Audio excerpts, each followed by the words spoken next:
Hai adik-adik, kembali lagi dengan Kak Rina di online class 101. Kali ini kita akan belajar untuk kelas 3, tema 3, subtema 1, aneka benda di sekitarku. Di pembelajaran 4 ini ada pelajaran Bahasa Indonesia, PPKN, dan PJOK ya adik-adik.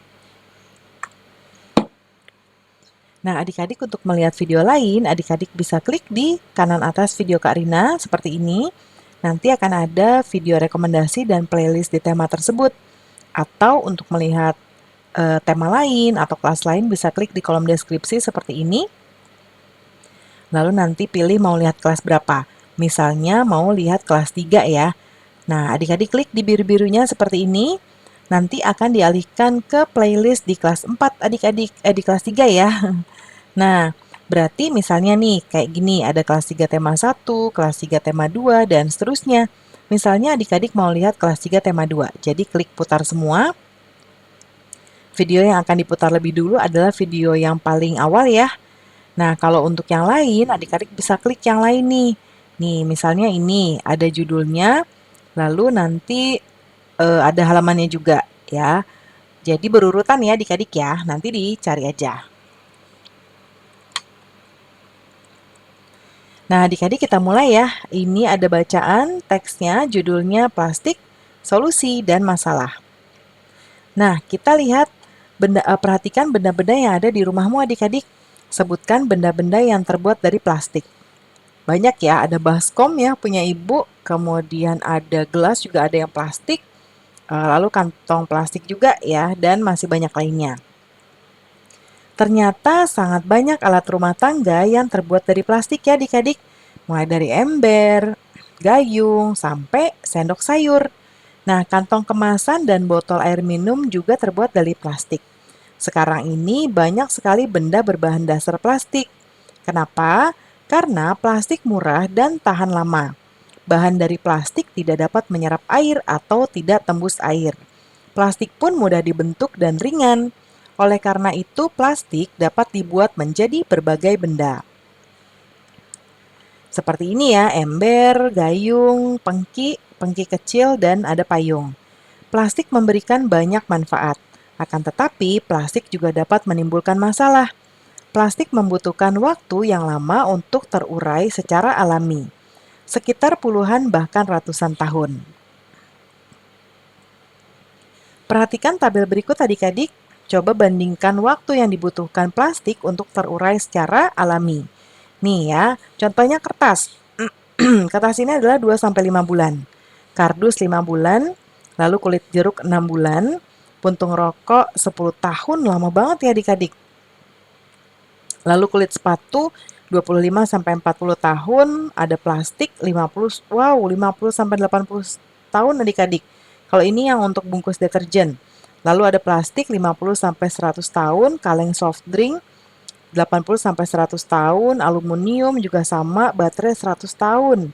Ya, tas kresek 10-20 tahun. Kalau styrofoam dia tidak bisa diuraikan. Nah, adik-adik kita bisa bayangkan ya. Misalnya nih adik-adik buang kantong plastik satu ya. Sekarang nih adik-adik umurnya berapa? Misalnya umurnya 8 atau 9 ya. Nah, berarti nanti ketika adik-adik nih, sekarang adik-adik misalnya 8 tahun. Berarti 10 atau 20 tahun lalu adik-adik 28 tahun ya. Udah kerja tuh adik-adik. Ya, adik-adik udah SD, SMP, SMA, kuliah, kerja. Baru ini terurai. Terurai itu maksudnya sudah menyatu dengan tanah ya, karena karena dia sudah hancur. Nah, berarti adik-adik nih kita harus perhatikan ya. Untuk mengurangi sampah plastik dapat dilakukan dengan 3 cara, yaitu reduce atau mengurangi, reuse atau menggunakan kembali, dan recycle atau mendaur ulang. Reduce, reuse, dan recycle ya. Reduce, reuse, dan recycle. Nah, sekarang reduce. Reduce itu adalah mengurangi penggunaan plastik. Contohnya ketika berbelanja. Ya, sebaiknya membawa tas belanja sendiri sehingga tidak perlu menggunakan kantong plastik. Lalu reuse. Reuse adalah memanfaatkan kembali sampah plastik, misalnya sampah kemasan botol minuman digunakan untuk pot bunga. Lalu kalau recycle adalah daur ulang sampah plastik, biasanya dilakukan di pabrik, jadi ada pabriknya sendiri ya.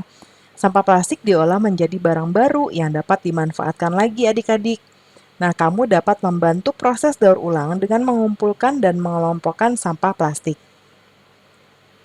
Sampah plastik tidak disampur dengan sampah lain ya. Nah, berikan sampah plastik kepada pemulung atau petugas kebersihan. Mereka lah yang nanti akan membawanya ke pabrik daur ulang sampah. Jadi, adik-adik gunakan plastik dengan bijak agar bumi selamat ya. Nah, kalau sekarang juga sudah ada adik-adik bank sampah ya namanya. Jadi, mereka menerima sampah-sampah yang sudah disortir atau sudah dipilih. Misalnya kaleng sama kaleng, botol sama botol, terus kertas sama kertas dan lainnya ya. Jadi nanti ditimbang adik-adik bisa mendapatkan mendapatkan uang ya. Jadi itu tuh dijual, nanti mereka beli ya. Kemudian diskusikan sama teman-teman adik-adik apa yang dapat dilakukan untuk reduce ya, kemudian untuk reuse dan untuk recycle ya. Ini contoh Kak Rina kalau untuk reduce yang pertama berarti mengurangi ya. Berarti membawa tas sendiri kalau belanja. Jadi misalnya adik-adik mau belanja, beli buku, beli apa, bawa tas. Jadi nanti langsung masukin tas adik-adik. Lalu memakai produk yang dapat diisi ulang. Misalnya botol minuman isi ulang. Menghindari memakai dan membeli produk yang menghasilkan sampah plastik. Lalu menghemat pemakaian kertas. Kemudian reuse, berarti menggunakan kembali ya.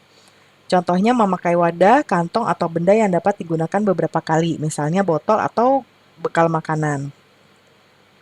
Kemudian menggunakan tas belanja dari kain ketimbang dari kantong plastik. Lalu memakai masker kain yang dapat dicuci beberapa kali ya. Menggunakan botol-botol bekas yang sudah tidak diperlukan sebagai pot tanaman. Lalu untuk recycle, memanfaatkan plastik bekas kemasan menjadi kerajinan tangan. Ini juga banyak banget adik-adik. Bisa dijadikan tas yang lucu-lucu, yang cantik-cantik ya. Dan bagus-bagus. Lalu bisa dompet juga, hingga wadah tempat pensil. Lalu memberikan sampah plastik kepada pemulung atau petugas kebersihan. Membawa sampah plastik ke tempat daur ulang atau bank sampah ya, sekarang sudah banyak. Dan memisahkan sampah plastik dari sampah jenis lainnya loh adik-adik. Nah, semua hal ini bisa kita lakukan ya untuk reduce, reuse, dan recycle. Nah, sekarang kita lihat amati lingkungan sekolah adik-adik nih. Banyakkah sampah plastik dari kantong kemasan makanan dan minuman? Yuk kita lihat. Nah, adik-adik kan di sekolah ada beberapa tempat ya. Misalnya ada kantin, ada kelas, ada UKS, perpustakaan, dan lain-lain. Nah, dituliskan lokasinya di mana adik-adik melihatnya. Lalu sampahnya yang adik-adik temukan sampah apa? Nah, hasil ini sebetulnya tergantung dari pengamatan adik-adik ya. Karena kan setiap sekolah beda-beda, tapi Karina akan contohkan. Yang pertama Karina buat halaman depan ya. Halaman depan. Nah, Kak Rina menemukan misalnya ya adik-adik, menemukan sampah plastik bekas minuman. Ini enggak. Terus habis itu ruang guru. Nah, di ruang guru kita menemukan sampah plastik kemasan makanan.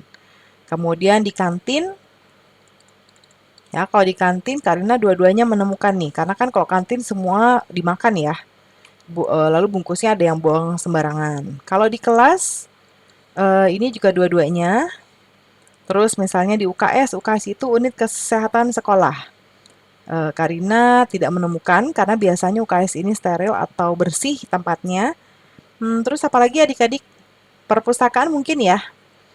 Perpustakaan ini Kak Rina juga tidak menemukan karena biasanya ada peraturan-peraturan nggak boleh berisik, harus rapi, dan biasanya tidak ada sampah.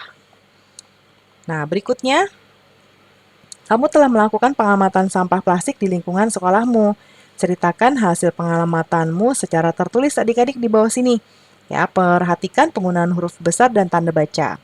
Nah, Kak Rina contohkan di sini ya. Setelah melakukan pengamatan sampah plastik di lingkungan sekolah, saya menemukan sejumlah sampah plastik. Sampah-sampah ini ada di beberapa tempat, misalnya di kantin, ruang kelas, halaman depan, hingga ruang guru. Hal ini menunjukkan kesadaran warga sekolah tentang kebersihan masih kurang. Nanti disesuaikan dengan jawaban yang tadi ya, adik-adik, yang ini nih. Ya. Berikutnya, bermusyawarahlah bersama seluruh teman di kelas mengenai mengurangi sampah plastik, ya. Nah, nanti tuliskan hasil musyawarah. Nah, jadi, nanti tuliskan siapa-siapa aja yang memberikan, apa ya, pendapat, lalu idenya apa, ya. Nah, Kak Rina akan buatkan contoh di sini, misalnya Lani. Kalau ini juga sebetulnya sesuai dengan keadaan adik-adik ya, Kak Rina contohkan aja. Lani membawa botol minuman yang bisa diisi ulang, jadi nggak minum dibuang ya. Namanya reuse, ini masuk ke reuse. Kalau Henny, dia memanfaatkan ulang kemasan plastik untuk kerajinan tangan atau kita sebut recycle. Kansa, kemasan botol plastik digunakan lagi sebagai wadah minyak goreng bekas ya atau tempat sabun cair. Ini namanya reuse. Kalau Edo, memilih kemasan kertas dibandingkan plastik. Nah, kertas bisa terurai secara alami dibandingkan plastik. Ini kita bisa masuk ke reduce. Nah, ini Karina buat ada 7. Nanti adik-adik pilih aja mau 2 atau 3. Tapi kan sebenarnya di sini ada 7 ya. Jadi tulis 7 aja ya. Banyak nih memang adik-adik. Ya, harus rajin-rajin nulis ya. Beni ya, Beni tidak menggunakan kemasan berbahan dasar plastik untuk membawa atau membungkus nasi. Ini reduce. Dayu tidak membuang sampah plastik sembarangan ya, tapi membuangnya di tempat yang sudah disediakan sebagai sampah plastik supaya nanti bisa di-recycle. Nah, Kenzi mengumpulkan dan memberikan sampah plastik kepada pemulung. Ya, jadi jangan dibuang atau dibakar. Ini namanya recycle. Ya. Kalau nanti Pak Guru bilang boleh 4 atau 3, pilih aja salah satu ya adik-adik ya. Karina bebaskan kok. Ya, atau misalnya mau menggunakan kalimat adik-adik sendiri, diubah sedikit juga tidak masalah. Nah, sekarang jawablah pertanyaan di bawah ini nih. Apa pendapatmu disampaikan di depan kelas? Nah, ini juga jawabannya sesuai dengan tadi ya, pendapat tadi adik-adik itu disampaikannya di mana. Kalau iya, kalau tidak, ya tulis tidak. Apakah kamu mempunyai kesempatan untuk menyampaikan pendapat? Ya, ini juga boleh ya, boleh tidak. Apakah hasil musyawarah sesuai dengan pendapatmu? Iya, sebagian besar hasil musyawarah sesuai pendapat saya ya. Walaupun sebagian besarnya tidak, tapi tetap ya hasil musyawarah itu kalau sudah disepakati harus dijalankan. Apakah kamu akan menjalankan hasil musyawarah? Ya tentu saja ya, karena kan kita juga ikut di musyawarah itu. Kita sudah setuju juga ya. Lalu pentingkah bagi kamu memberikan pendapat saat musyawarah dilakukan? Kalau menurut Karina penting ya, karena kita akan memiliki banyak pendapat, ide, serta dengan adanya banyak pendapat kita bisa menghasilkan keputusan bersama-sama. Ya. Nah, kita lanjut. Di sini ada bacaannya. Plastik tidak hanya digunakan untuk membuat perlengkapan dapur dari kantong kemasan. Plastik juga digunakan untuk membuat bola. Loh, kok bisa ya adik-adik? Nah, seperti contohnya bola pingpong dan juga bola sepak atau bolanya untuk main sepak bola. Nah, banyak juga permainan yang menggunakan bola ya. Contohnya adalah bola tangan. Nah, kita akan bermain bola tangan adik-adik menggunakan bola plastik. Lakukan pemanasan sebelum memulai. Caranya bisa dengan keliling lapangan ya. Lalu lanjutkan mengoper bola seperti ini. Ya. Nah, jadi mengoper bola itu bisa seperti ini nih. Jadi dari bawah sini ya, terus yang belakangnya lewat atas, ini lewat bawah lagi, lewat atas, dan seterusnya. Ya. Nah, aturannya permainan dimainkan di lapangan, dilakukan oleh 2 kelompok. Setiap pemain harus memasukkan bola ke gawang lawan.